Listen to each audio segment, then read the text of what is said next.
하나님의 말씀 신약성경 히브리서 12장 1절입니다. 히브리서 12장 1절 말씀 제가 보겠습니다. 이러므로 우리에게 구름같이 둘러싼 허다한 증인들이 있으니 모든 무거운 것과 얽매이기 쉬운 죄를 벗어버리고 인내로써 우리 앞에 당한 경주를 경주하며 믿음의 주요 또 온전케 하시는 이인 예수를 바라보자.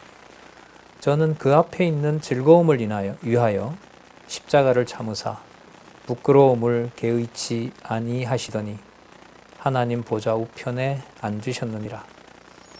너희가 피곤하여 낙심치 않기 위하여 죄인들의 이같이 자기에게 거역한 일을 참으신 자를 생각하라. 3절까지 읽었습니다. 교재는 성경 강론 17권이죠. 9230페이지에 가시면 히브리서 12장에 대한 제목과 설명이 나와 있습니다. 그리고 우리 개역 성경 본문과 함께 주어진 시간 말씀을 상고해 가도록 그렇게 하겠습니다. 우리 개론 잠시 살펴보면은요, 히브리서 유대주의에 대한 경계를 하도록 하시는 사역이 6장까지 예수의 신분이 어떤 분인지, 그 다음에 어떤 일을 하시는지, 그리고 이제 11장에서부터 우리는 복음의 신앙상의 우월성을 살펴보도록 그렇게 하겠습니다. 11장에서 우리는 지난 시간에 신앙행위의 우월성을 믿음과 관련해서 구약 성경 전체에 나타난 핵심 개념이 바로 믿음이고요. 그 믿음은 실체라는 사실을 확인을 했습니다. 그 실체라는 말은 이 세상에 속하지 않은 말씀, 이 세상에 특히 이제 유대인들 기준으로 보면 유대인들이 이해하는 방식을 초월한 그 진리를 우리는 실체라고 했을 때 그 실체가 바로 믿음임을 살펴봤고요. 그 믿음에 의해서 구약의 모든 인물들을 평가하는 것을 살펴봤고요. 그리고 지난 시간 우리 마지막 부분에 보시면은 감당할 수 없는 많은 무서움과 떨리는 박해와 고난 가운데서 그 믿음, 바라는 것들의 그 실체를 확신하게 하고 또한 그것을 증거하게 하는, 그래서 실체에 속한 그 믿음은 바로 증거를 반드시 하게 한다는 내용을 살펴봤습니다. 12장에 나타난 그 생활 교훈의 우월함이라는 것은 여기서 말하는 생활은 우리가 본문에 가서 이제 살펴볼 텐데요. 먼저 13절까지 믿음의 행위를 권고하는 내용이 나오고, 그 다음에 14절부터 29절까지 거룩한 생활을 권고하는 내용이 나오는데, 저기에 믿음의 행위는 바로 징계와 관련이 됩니다. 그러니까 이렇게 되겠죠. 지난 실체로서 믿음, 실상인 믿음과 그 믿음의 증거가 12장에 오면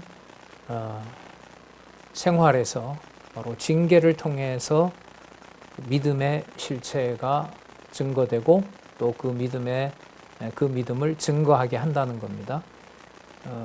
당시에도 물론 그랬고요. 예루살렘의 패망이 다가왔고 또 예루살렘이 멸망하는 예루살렘 교회가 겪은 것도 참 말할 수 없는 징계라고 할 수가 있겠죠. 그 이후로 그리스도의 몸된 교회가 역사적으로 말할 수 없는 징계 속에 있었습니다. 그걸 그야말로 징계라고 하는데, 그 징계를 믿음과 연관해서 그리고 그 환난과 또 여러 또 순교와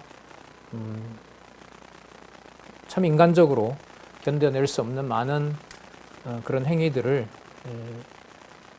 지난 우리가 시간에 그 지난번 순서에서 예수님의 신분과 사역의 우월성을 통해서 이 땅에서 당하는 징계이지만 이게 하늘에서 하나님께서 기뻐하시는 화목제가 된다는 사실들을 우리가 기억을 하면서 징계와 관련된 내용들을 통해서 어떻게 복음신앙을 가지고 살아가게 하는 생활이 우월한지 말씀을 따라가면서 한번 살펴보도록 하겠습니다.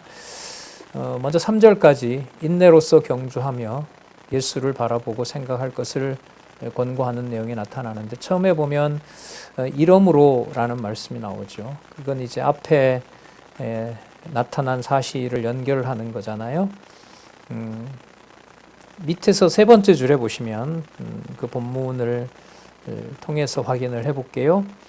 구약시대 성도들이 믿음으로 의의 후사가 되고 최후 승리를 거두었기 때문에, 이런 뜻이랍니다. 그러니까 기억나시겠죠? 지난번 11장 1절에서부터 구약 전체에 나타났던 그 믿음의 역사는 믿음이 모든 성도들, 택한 백성들의 삶을 이끌어간다는 사실을 우리가 확인을 했습니다.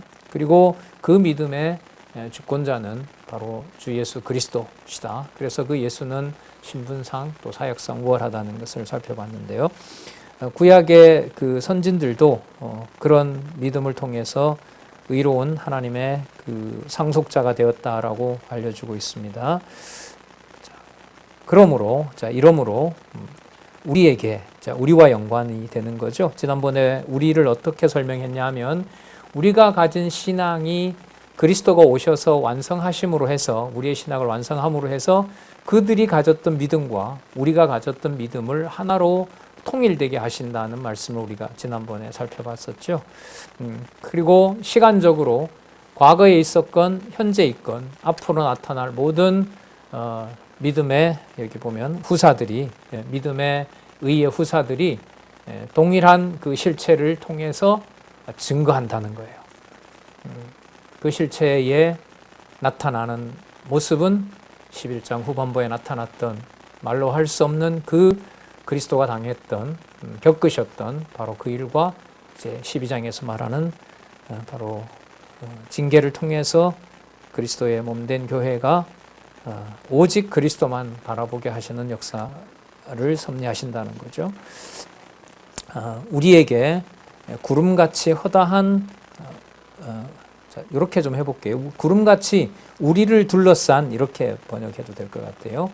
우리를 둘러싼 허다한 증인들이 있으니 모든 무거운 것과 얽매이기 쉬운 죄를 벗어버리고 인내로서 우리 앞에 당한 경주를 경주하며, 2절에 보시면 믿음의 주가 나오네요. 실체인 그 믿음의 주고, 또 그 믿음을 온전케 하셨다, 완성하셨다, 성취하셨다. 바로 그분이 예수인데 그 예수를 바라보자라고 얘기를 합니다. 그 다음 우리 가기 전에 그 무거운 것과 얽매이기 쉬운 것은 한 장 넘겨서 보시면은 율법의 제도 아래서 율법의 정죄에 빠져드는, 바로 그것이 무거운 것과 얽매이기 쉬운 거죠. 유대인으로 보면 우리 사도행전을 통해서도 살펴봤지만 베드로를 통해서 전해진 그 복음에서 오직 여기 나와 있는 대로 믿음의 주고 또 그 믿음을 완성하는 분이 그리스도라는 사실을 시간이 갈수록 부정을 하죠. 그래서 율법을 지켜야 된다. 그 율법을 지킨다는 말은 이제 유대주의인데 우리가 그것을 해야 된다는 거죠. 예수가 해놓은 것으로 충분하지 않은 겁니다. 그러니까 일부는 예수가 성취했는데 다른 조항들은, 다른 일부는 우리가 실천을 해야 된다는 거죠. 무거운 것과 얽매이기 쉬운 죄라고 할 수가 있습니다. 그걸 이제 함께 하지 않으면 핍박을 하는 거죠. 이제 같은 진리를 믿고 있는 자라는 것을 인정하지 않고 그들에게 박해를 가하는 겁니다. 그게 바로 히브리서를 쓰게 하는 배경이기도 합니다. 하지만 그러한 상황에서 그것을 견디며 우리 앞에 달려갈 길을 다하는, 그래서 11장 마지막 부분에 나왔던 바로 그 감당할 수 없는 일을 실체인 믿음을 보며 어떤 생을 마감하든지 그걸 다 초월해서 또 증거했던 바로 그 증인들이 의의 후사가 되었다라고 하는데, 바로 그런 경주를 하며 2절에 그 믿음의 주요, 바로 그것을 완성하시는 이인, 바로 예수를 바라보자라고 얘기를 합니다. 왜냐하면 저는 그 앞에 있는 즐거움을 인하여, 그리스도 앞에 있는 기쁨과 즐거움은 자기 기준일까요? 아니면 아버지의 뜻이 이루어지는 것을 두고 말하는 걸까요? 후자이죠. 그러니까 아버지의 뜻이 이루어진다는 것을 바라는다는 말은 현재 다가온 모든 일들을 내가 뭔가 더 첨가하거나 내가 이루어 가야 될 것이 아니라 누가 정한 뜻이 이루어진다? 아버지가 정한 뜻이 이루어진다라는 것을 그대로 받아들인 거죠. 구체적으로는 무슨 사건이냐면 모진 고난과 희롱을 당하면서 십자가에 돌아가시는 사건을 말하는 거죠. 그걸 지금 설명을 이렇게 하고 있습니다. 그 앞에 있는 즐거움을 인하여 무엇을 참으사? 십자가를 참으사 부끄러움 개의치 아니하시더니 하나님 보좌 우편에 앉으셨느니라. 하나님 보좌 우편에 앉는 분은 바로 왕이시고 바로 멜기세덱의 반차를 따르는 바로 제사장이시고 그리고 의의 후사이시고 그리고 창세전에 이미 낳은 아들인 거고요. 내가 너를 낳았다고 했으니까요. 그러니까 아버지 아들의 신분과 그리스도의 삼직을 모두 가지고 계신 바로 그분의 특징을 십자가를 참고 그게 부끄러운 일이 다 그냥 얼마나 그 몸이 그 부끄러움에 처하게 됩니까? 그걸 즐거움을 위하여 그렇게 하셨다는 내용이 나타납니다. 아벨의 죽음부터 시작해서 스가랴의 피까지 제단에서 여호와 하나님의 뜻을 받아서 그걸 지키고자 했던 구약의 수많은 선지자들 그리고 제사장들 그리고 예수님 당시의 사도들 현재도 이어지는 바로 믿음의 그 선진들이 가지는 그 믿음이라는 것이 반드시 증거를 하게 되어 있는데 그 증거는 어떤 방식으로 평가될 수 있는 거냐 하면 세상에 속한 것이 아니라 아버지께 즐거움의 기준을 두는 아버지가 기뻐하는 뜻으로 보고 그걸 받아들이게 하시고 그리고 십자가를 참게 하고 부끄러움을 뛰어넘어서 하나님 보좌 우편에 이 세상에 있는 통치권을 넘어서는 세상 공중권세 잡은 그 통치를 벗어나게 하는 일을 바로 아버지 보좌 우편에 앉으셨다라고 설명을 하고 있습니다. 3절에 보시면 너희가 피곤하여 낙심치 않기 위하여 죄인들의 이같이 자기에게 거역하신 일을 참으신 자를 생각하라. 간단하게 말씀을 드리면 거역한 일이니까요. 반역한 거죠. 그러니까 자기 백성들이 자기 일을 버린 거고 또 역사적으로 보면 모든 사도들이 베드로를 비롯한 모든 사도들이 버린 거죠.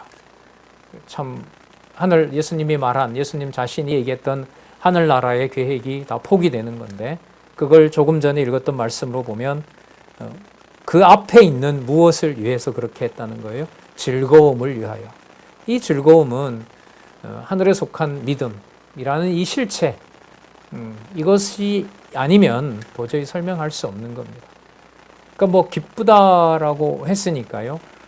그 스데반처럼 돌에 맞으면서 아버지 보좌의 우편에 앉은 아버지의 통치를 하나님의 통치를 보면서 천사들의 통치를 보면서 갈 수도 있는 거고요. 두려움과 떨림 속에서 죽어간 신앙의 선배들도 있죠. 그리고 믿었던 이제 형하고 광야에 나갔는데 그 형의 손에서 그 돌이 자기를 찍어서 자기를 죽게 할지 어떻게 알았겠어요? 그러한 양상까지 수없이 많은 다양한 양상들이 방식들이 반역의 일을 통해서 드러나지만 2절에 읽었던 말씀처럼 하나님 앞에 있는 하나님이 원하시는 의의 후사가 되도록 하기 위해서 바로 그것을 즐거움으로 받아들이게 된다는 거죠. 따라서 이 즐거움을 이 세상에 있는 어떤 낙이나 기쁨으로 설명할 수 있는 차원이 아닌 거죠. 그것도 포함하면서 이 세상이 설명할 수 없는 차원으로 쓰이는 것이 바로 즐거움이라고 할 수가 있습니다. 그리고 더 나아가서 이제 그리스도가 받은 십자가의 징계가 아들이 아니어서가 아니라 참 아들이었기 때문에 만족스러운 제사로 받았고 그게 아버지 앞에 기쁨이 된다는 사실을 그리스도는 그걸 받아들였다는 거죠. 그게 성령이 함께 하시는 성도들이 갖는 이른바 즐거움이라는 거예요. 본문에 나와 있는 즐거움인 거고 그게 바로 인내의 핵심이라고 할 수가 있는 겁니다.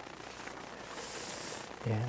이런 부분들이 정리가 되면 일단 이 본문과 관련된 유대인 성도들이 자기 민족으로부터 그리스도처럼 배신당하고 혹은 반역하는 일들을 누구의 십자가로 일단이 연결이 될까요?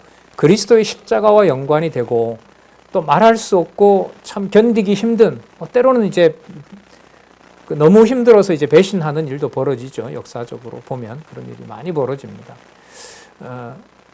또 다시 돌아오는 사람이 있는가 하면 그냥 비진리 속에서 살아가는 사람들이 있고 아니면 견딜 수 없는 수치심 가운데서 그냥 처참하게 생을 마감한 사람도 있을 겁니다. 그 모든 것들이 그리스도께서 십자가를 놓고 즐거움으로 그걸 받아들였다는 말씀으로 생각을 해볼 수가 있는 겁니다. 이거는 우리의 믿음을 주시는 하나님에게 전적으로 의지할 수밖에 없는 것이고 그걸 우리가 그야말로 평가를 한다라든지 따라간다라든지 그거는 도저히 상상도 안 되는 내용입니다. 그 9233페이지에 보시면은요, 두 번째 단락에 중간에 그 프로케이마이라는 헬라어 나오는 그 밑에 줄 프로케이마이 다음에 나오는 다음 줄에 끝에 보면 본서의 기자는 예수 그리스도께서 정해져 있는 부활과 승천의 즐거움을 위해 수치스러움도 개의치 아니하시고 십자가의 순환과 고난을 참으셨다는 뜻으로 말한 것이다.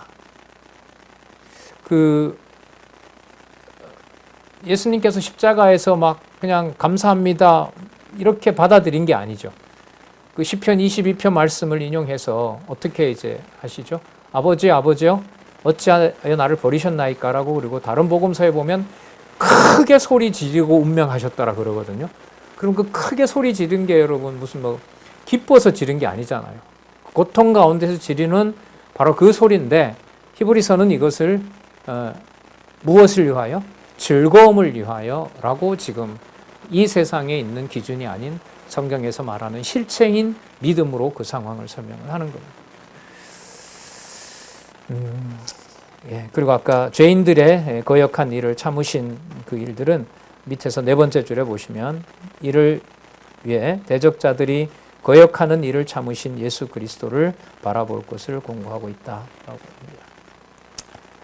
4절에서부터 그래서 8절에 보면 징계는 아들에게 하는 것이므로 낙심하지 말라고 공고합니다. 이미 이건 11장에서부터 구약에 있는 믿음의 그 선진들을 통해서 이미 설명이 된 바인데요. 이걸 이제 현실적으로 배반이 일어나는 현장에서 진리의 그 배반, 진리를 탄압하는 그 현장에서 그리스도가 십자가에 죽으신 그것이 왜 어떤 의미에서 즐거움이 될 수 있는지를 지금 설명해 가고 있습니다. 너희가 죄와 싸우되, 그러면 이 죄는 여러분 뭐냐 하면 예수 그리스도만 믿음의 주로 보는 거예요. 다른 건 없어요. 예수 그리스도만 믿음의 주이고 이 믿음을 받았고 내가 좀 더 보충해서 온전한 것으로 만드는 것이 아니라 주신 분도 예수이시고 그것을 온전케 하시는 분도 예수 그리스도이라는 거죠. 거기와 타협하지 않는 것이 그래 맞아 어느 정도는 우리가 하는 거야 라고 받아들이지 않는 것이 바로 죄와 싸우는 일이 되는 겁니다. 꼭 맥락에서 봐야 되는 거죠. 이 죄는. 그리고 죄와 싸우는 이 모습이 어떤 양상으로 드러날런지는 11장에서 많은 예가 나왔어요. 다윗처럼 토굴에 숨어야 되고 그 다음에 짐승 가죽 입고 다녀야 되고 그 톱으로 켜지는 일이 있고 어떤 방식으로 죄와 싸우게 하실지는 각자에게 주신 바로 그 분량이 있는 거겠죠. 잡아주셔야 되고요. 예수님 말씀에 여러분 아시잖아요. 곡식을 씨 뿌리는 비유에서도 보면 세 번째인가요? 세상 염려와 죄를 인하여 그 말씀을 배신하는 일도 벌어지거든요. 예. 너희가 죄와 싸우되 아직 피 흘리기까지는 대항하지 아니하고 또 아들에게 권하는 것 같이 너희에게 권고하신 말씀을 잊었도다 라고 얘기를 합니다. 그러면 권고하신 말씀이 뭐냐 하면 내 아들아, 잠언 3장 11절에서부터 12절, 내 아들아 주의 징계, 여러분 이게 여호와입니다. 여호와의 징계하심을 경히 여기지 말며 그에게 꾸지람을 받을 때에 낙심하지 말라. 아버지 가업의 상속자가 아니라고 오해하지 말라는 거죠. 그럼 아버지의 그 징계가 바로 내 아들임을 확증하는 증거가 된다는 겁니다. 6절에 주께서도 여호와입니다. 여호와께서 그 사랑하시는 자를 징계하시고 그의 받으시는 이들마다 뭐 하신다? 채찍질 하심이니라 하였다. 여러분 그리스도가 채찍질 당하나요? 안 당하나요? 그리스도가 채찍질 당하죠. 그 빌라도가 손 씻으면서 나는 죄가 없다라고 하면서 빌라도가 명을 하죠.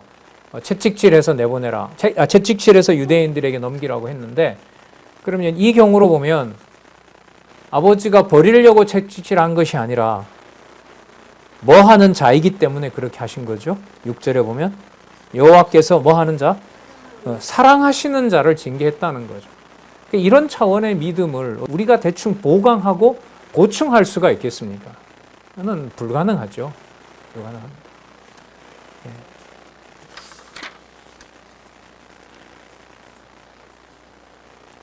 피 흘리기까지 싸운다라는 이 사실이 유대인들에게는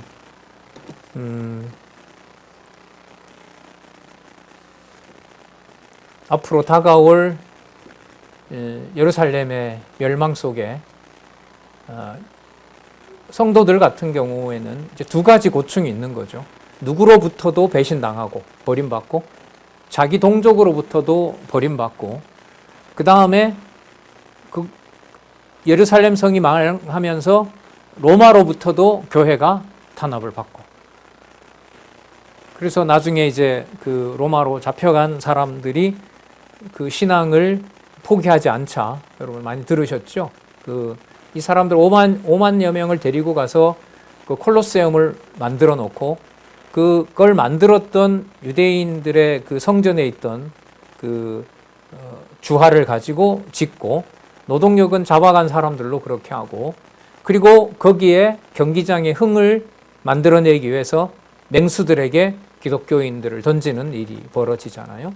예. 그러니까 지금 이 말씀은 피 흘리기까지 대항치 아니하고 이런 말씀이 나오는 것은 앞으로 어떤 일들이 벌어진다는 약속일 수 있습니까? 예, 피 흘리기까지 대항하게 되는 일들이 앞으로 벌어지는 거고 당시에도 이미 겪고 있었던 일이라고 할 수가 있겠죠. 그걸 6절에서 사랑하는 자를 징계하시는 거라는 겁니다. 사랑과 징계를 어떻게 사람의 생각으로 묶을 수가 있겠어요? 억지로 묶을 수는 있어요. 왜냐하면 세상에는 자기 고난을 견디면서 그 의미 부여를 하면서 견뎌내는 사람들이 많으니까요.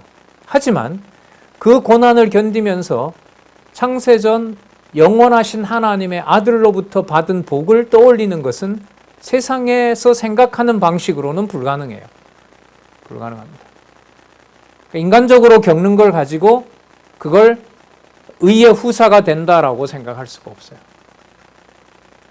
그래서 11장에서 확증해주고 있는 그 믿음이라는, 실체로서 믿음이라는 것은 아까 12장에 와서 설명을 했었던 그 믿음의 주인, 오직 예수라는 이름 밖에는 다른 어떤 것으로 설명할 수 없는데, 그러면 그 예수는 어떤 본을 보이도록 하셨냐 하면 바로 십자가의 그 사건이 아버지의 사랑인 것이고 아버지의 뜻을 이루는 것으로 보고 그걸 무엇으로? 즐거움으로 그 육신이 받아냈다는 거죠. 그걸 우리가 따라갈 수 있고 우리가 실천할 수 있다라고 생각을 한다면 그건 유대주의에 해당하는 겁니다. 다르게 말하면 아무리 작은 믿음이더라도 예수 그리스도가 겪으신 바로 어떤 고난을, 모든 고난을, 그 고난이 바로 하나님 아들로서 당연히 받아야 될 징계로서 사랑과 연관된다는 믿음을 주신다면은 그것은 이 세상에 있는 견뎌내는 어떤 모습과는 비교될 수 없는 사소한 거라 하더라도 그 본질은 누가 십자가를 지고 누구의 사랑을 깨달은 것과 동일한 의미를 가지고 있다. 예수께서 십자가를 지시고 그걸 누구의 사랑으로, 아버지의 아가페, 아버지의 사랑으로 깨닫게 한 것과 같은 본질을 성도들이 갖는다는 겁니다. 그래서 제가 예를 많이 드는 게 일상사에서 직장이나 동무들 관계에서 이런 사람들에게 잘 챙겨주는 것과 교회에서 진리와 함께하는 알고 믿는 성도라는 이름으로 진심으로 그 진리 안에서 교제하는 것과 성질은 전혀 다른 것이다 라는 말씀을 자꾸 드리는 겁니다.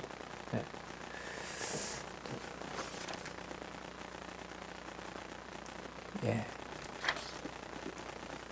7절 한번 보시면은요. 너희가 참음은 징계를 피하는 게 아니라 받기 위함이라.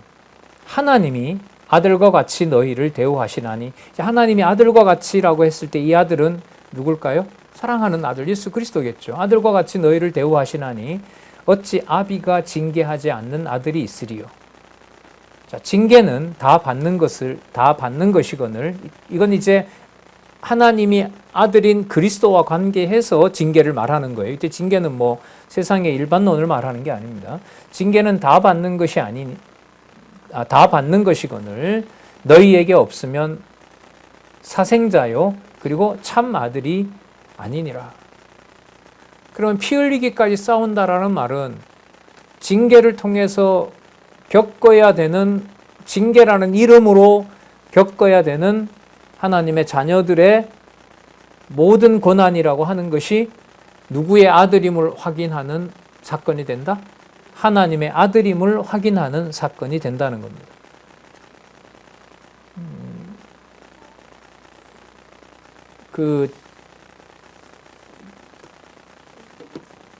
교회 학교 시절에 이렇게 중고등학교 때 시골에서 이제 겪은 건데, 이제 아버지는 교회 다니지 말라 그러고 우리 선배는 교회 다니고 싶고, 그러니까 겨울에 보통 부흥회인지 사경회인지 하잖아요. 그러면 시작한 날 처음부터 끝까지 우는 거예요. 그 여자 우리 선배였는데, 왜 울었냐고 물으니까 아버지가 불쌍해서 예수님을 믿게 하고 싶은데 아버지한테 가려고 하니까 아버지가 이제 위협을 하니까 못 가는데 그게 너무 안타깝기도 해서 이제 그런다고 그때 선배가 그러거든요. 요즘도 그럴 수도 있을런지는 모르겠습니다만은 가족 관계에서부터 이른바 가족 관계를 어그러뜨리면서 진리의 말씀을 듣게 하는 일들이 어떻게 보면 출발인 거죠. 육의 몸으로 이 땅에 왔다고 해서 같이 신앙생활을 하는 분도 있지만 그렇지 않은 분들도 있는 거고요. 좀 더 다른 이제 상황이 되어서 예를 들면 선교를 한다든지 또 선교 지역 중에서도 좀 신변의 위협을 감수하면서 선교를 해야 되는 상황이고요.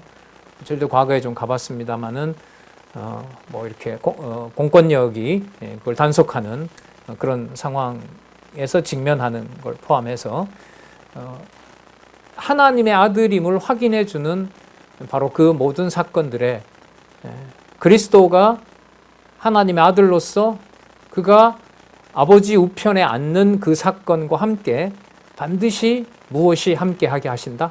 징계가 함께하게 한다는 겁니다. 그게 참아들임을 증거하는 내용이 된다는 겁니다. 그래서 다시 한번 믿음은 바라는 것들의 실상이요, 실체요, 보지 못하는 것들을 반드시 하도록 한다? 증거하도록 한다. 그 과정에 뭐가 있는 거예요? 어떤 방법이? 징계라는 방법을 쓴다는 거예요. 이걸 어떻게 우리가 이해를 하겠어요? 믿어진다는 게 신기할 정도로 놀라운 말씀이죠. 하나님의 말씀의 권위인 거지 사람의 어떤 상식과 논리로 설명할 수 있는 것은 아니라고 봅니다. 더 볼게요. 그럼 이 징계를 그 다음에는 하나님의 거룩함에 참여하게 한다고 하고요. 아까 예수님께서 십자가 앞에서 무엇이라고 했죠? 그 즐거움을 인하여라고 했잖아요. 이 설명을 이제 성도들과 관련해서 얘기를 합니다. 그 징계가 참아들임을 증거했다면 아버지의 아들로서 어떤 상태로 도달하게 하려고 하는 것이냐 하면 자, 12장 9절에서부터 13절을 보시면은요. 예. 징계로 연단한 자는 거기 일단 보시면은요. 의의 무슨 열매?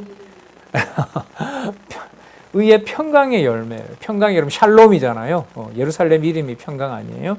좀 보겠습니다.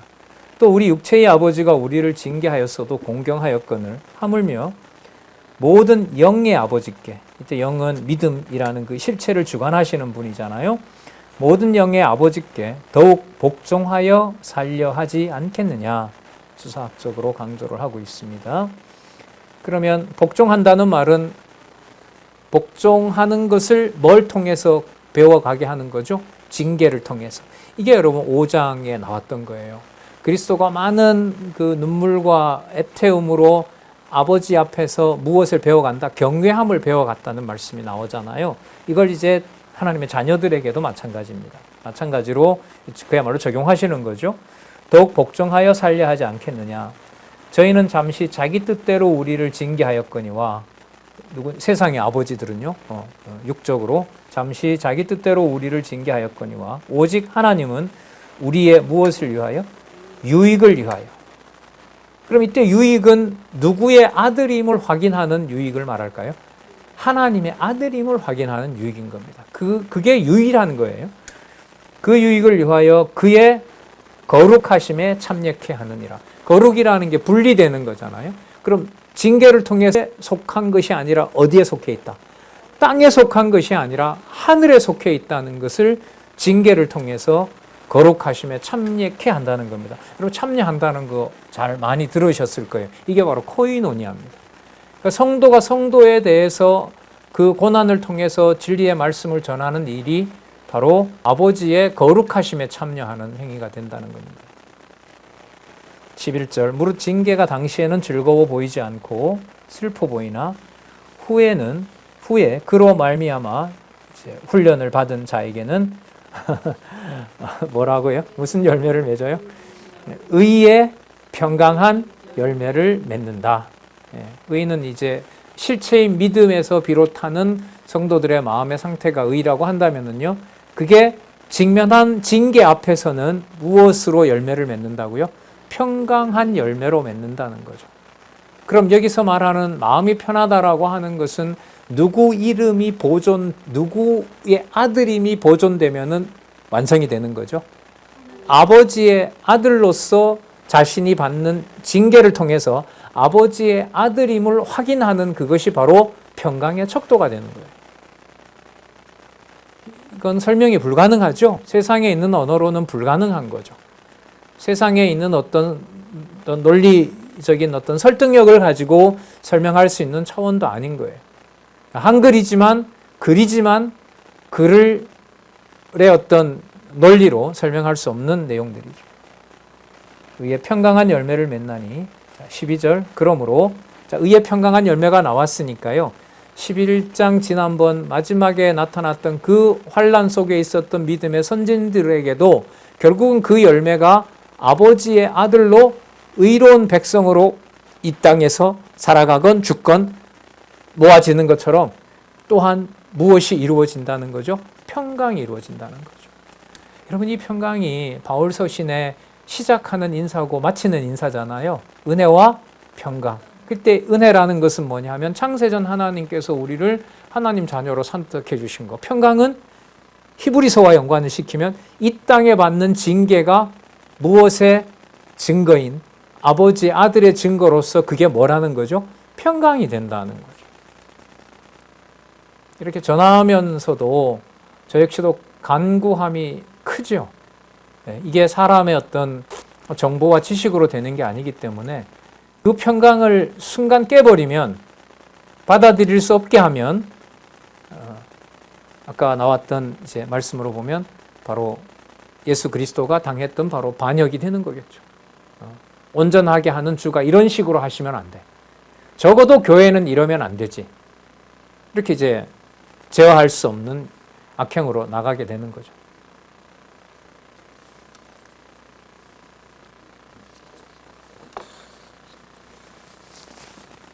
12절 그러므로입니다. 그러므로는 의의 평강한 열매, 징계와 함께 증거되는 의의 평강한 열매이므로 이렇게 되는 거예요. 피곤한 손과 연약한 무릎을 일으켜 세우고 너희 발을 위하여 곧은 길을 만들어 저는 다리로 하여금 어그러지지 않고 고침을 받게 하라. 여러 얘기로 되어 있는데 한마디로 말하면 무엇을 받을 만한 것이다? 왜냐하면 무슨 열매가 보장되어 있기 때문에 그렇다? 평강의 열매가 보장되어 있기 때문에 그렇다. 여러분 아멘 하기 힘드시죠?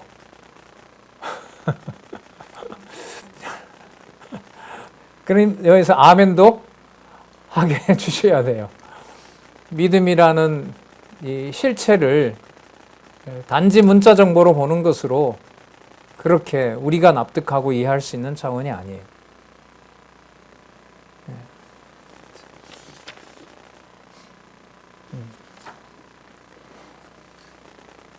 자, 그래서라고 연결을 해도 됩니다. 12장 14절에서부터 29절에 거룩한 생활을 공부합니다. 무엇 속에서 거룩한 생활? 징계 속에서 거룩한 생활. 아까 결론까지 다 내줬죠. 의의 평강한 열매가 맺히는 과정이므로. 우리 그냥 통상 히브리서를 그냥 히브리서 11장 이후에 믿음의 장 이러는데 우리가 상식적으로 생각하는 것하고 전혀 다른 차원이죠. 그러니까 그 믿음의 본질을 기독교에서 말하는, 성경에서 말하는 믿음의 본질을 히브리서 11장에서부터만 꼼꼼히 보더라도 세상에 있는 언어로 섞을 수 없는 개념이라는 사실을 확인할 수가 있죠. 거룩한 생활을 공부하는 내용 중에 12장 14절에서부터 17절을 보면 거룩함을 쫓아 불결 및 불의함이 없도록 할 것을 공부합니다. 14절에 볼게요. 모든 사람으로 더불어 화평함과 거룩함을 쫓으라. 이것이 없이는 아무도 주를 보지 못하리라. 그 번역을 다시 한번 확인하도록 할게요. 밑에서부터 두 번째 단락이요. 밑에서부터 하나, 둘, 셋, 넷, 다섯, 여섯. 본서 기자는 그리스도를 믿는 유대인들에게 모두 하나가 되어 거룩함을 추구하라고 권면하면서 어느 누구라도 하나가 되어 거룩함을 추구하지 아니하면 예수 그리스도를 바라보지 못할 것이라는 뜻으로 말한 것이다. 아무리 유대인이라 하더라도 그리스도의 지체로 하나가 되어 거룩함을 추구하지 아니하면 머리 대신 그리스도를 바라보지 못하는 것이다. 반역한다는 거죠.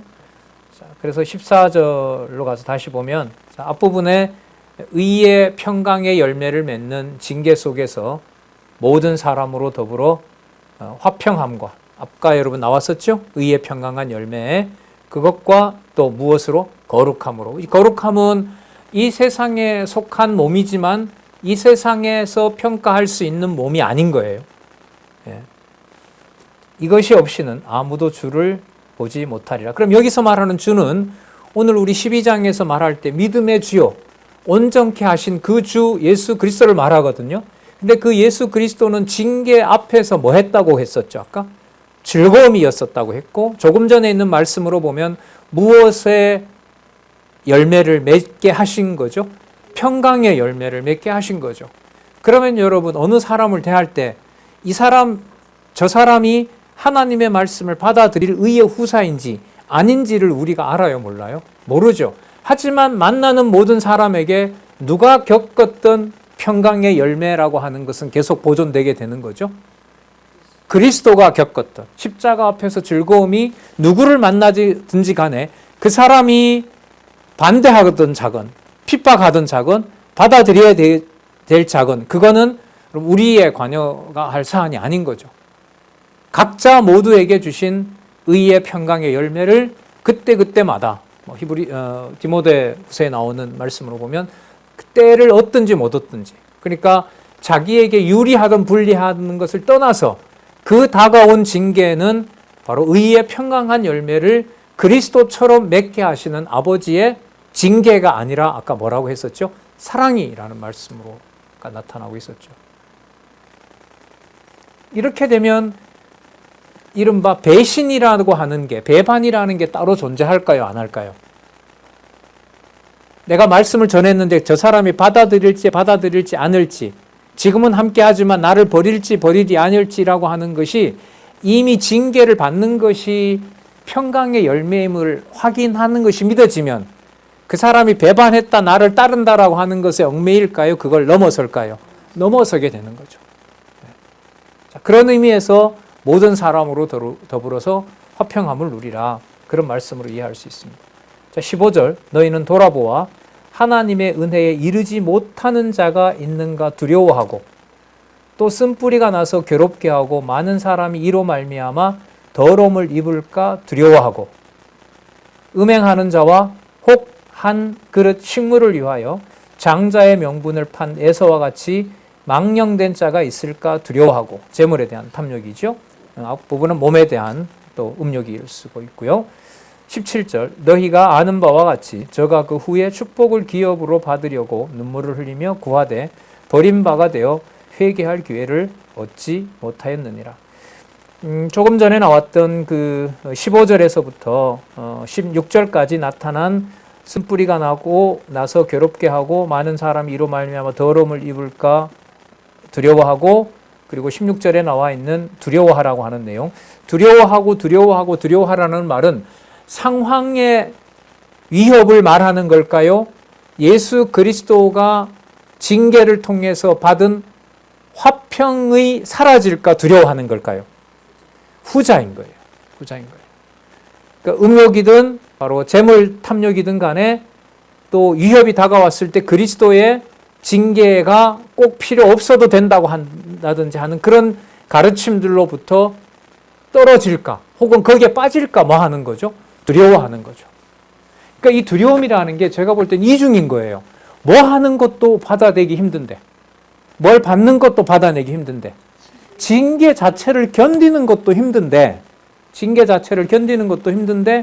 그 징계 앞에서 내가 그걸 거뜬히 견딜 수 있다라는 확신도 내가 할 수가 없어요. 그러니까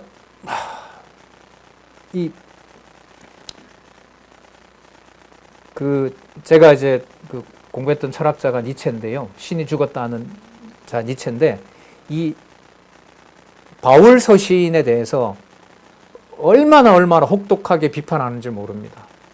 내용 인증 뭐냐 하면, 제가 지금 아까 이중 부담이라고 했잖아요. 그러니까 뭐 하는 것도 통상 힘든데, 징계를 견디는 것도 힘든데, 그러면 보통 사람들은 내가 징계를 견디고 있으니까 세상의 불의한 일 앞에서 당신이 참 뭘 잘 견디고 있다, 그 고난을 잘 견디고 있다라고 해서 심적으로도 만족하고 그 사람에게도 참 당신 대단하다라는 말을 하잖아요. 근데 칭찬을 하죠. 그런데 지금 이 말씀을 보면 그 징계도 인간적으로 견딜 수 없고, 징계를 견딘다 하더라도 두려워하라고 하는 말은 그 징계를 네 힘과 네 의지로 유대인들처럼 견디느냐, 아니면 믿음의 주인 그리스도를 바라보는 것이냐라는 건데, 그 두 가지를 선택할 수가 있어요, 없어요? 우리가 없어요. 그래서 니체라는 철학자가 사도 바울을 얼마나 나쁜 놈이라고 합니다. 그러니까 예수 그리스도가 해방시켜줬던 자유를 또 다른 율법을 만들어서 이 땅의 고통을 견뎌야 되는 자들을 더 힘겨운 대로 몰아갔다는 거예요. 왜 이런 말을, 아까 이 부분 보고 그러는 거예요. 이런 부분을 보고. 세상에 살아가기도 힘든 비극에 속한 사람들이 많은데, 그 사람들에게 견뎌낸 사람을 당신 잘 견뎠다, 참 위대하십니다, 그렇게 살아가는 게 진짜 종교적으로 본이 됩니다. 이렇게 말해줘야 되는데 그 판단 역시도 누구에게 돌려요? 그리스도에게다 돌리고 마치 그리스도는 해방해 주려고 했는데 이 글을 쓴 바울은 또 다른 율법을 만들어내서 어떤 자유로움도 느낄 수 없도록 한 것이 바로 이 바울이라는 거예요.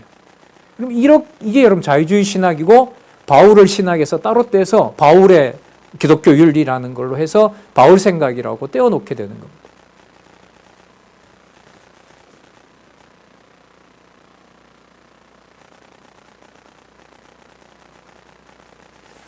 네, 열을 냈는데요. 낸 이유는 고민이 많아서 어떤 고민이냐면 우리 제목에 나와 있는 대로 복음 신앙의 우월함.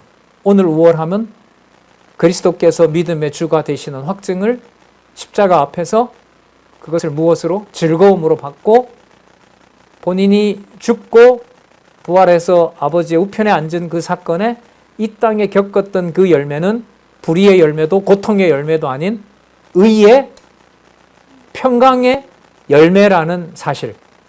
그 사실이 오늘 여러분 12장에서 우리가 함께 살펴봤던 바로 신앙 생활을 통해서 드러나는 징계라는 생활을 통해서 드러나는 우월함이라고 할 수가 있습니다.